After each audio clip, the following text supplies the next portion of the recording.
RTE is facing another week of turmoil just days after being rocked by the Ryan Tubridy payment scandal. Today, another one of the top 10 earners, Claire Byrne, opened her show saying she never sought, been offered or discussed any kind of commercial or side deal.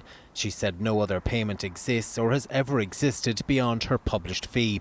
She also revealed on air that she's now been paid €280,000, a drop of €70,000 since she gave up her Monday night TV show, but got another €25,000 for presenting the quiz show Ireland's Smartest.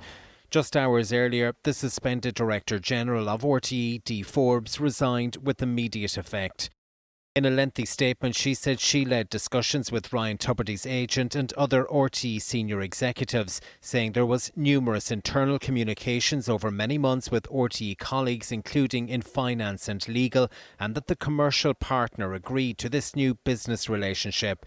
She also said the board has not treated her with anything approaching the levels of fairness, equity and respect that anyone should expect as an employee, a colleague or a person, saying it's had a very serious and ongoing impact on her health and well-being. Despite her resignation, calls are growing for the former DG to still appear at Oireachtas hearings this week. I still think, though, that she should come before the Oireachtas Committee. She's issued a very strong statement. I think people would like to hear her side of the story and her version of events, and it's still open to her to attend the committee hearings, and I believe she should.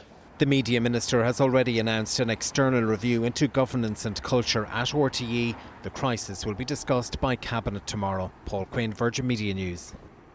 Right, let's get more on Dee Forbes' resignation statement. Our news correspondent Richard Chambers is at RTE for us this lunchtime. So, Richard, there are still questions unanswered by this statement.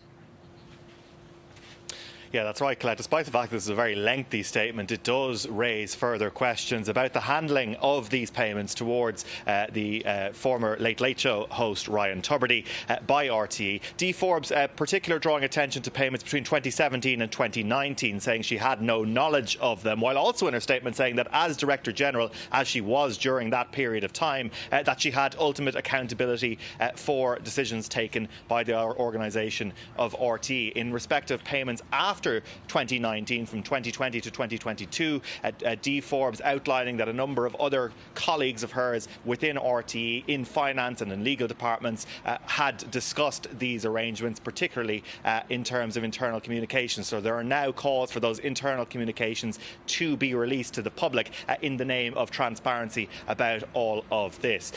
In terms of staff reaction to what was said in Dee Forbes' statement, a lot of anger still there from RTE staff about how all of this is being handled by management and by the RTE board. Emma O'Kelly is the chair of the NUJ broadcasting branch in Dublin. She says the lack of money available for basic things in RTE really is outweighed by the finances involved here.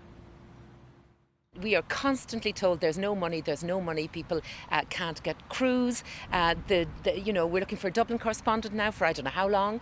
That position hasn't been filled.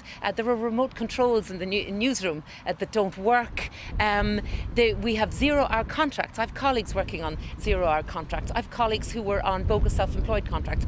Women who went on maternity leave and got no maternity pay, even though they were colleagues working day in, day out, rostered on shifts just like me.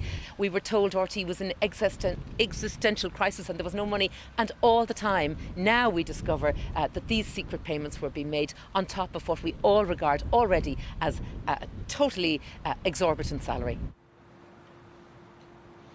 One other element of Dee Forbes' statement which people are pointing to today is the fact that she said that under the arrangement which these payments were meant to be given to Ryan Tubridy, backed by a commercial partner, RTE, she said, had agreed to guarantee them, to underwrite them, but also had never accounted for them because they never simply expected to have to pay them.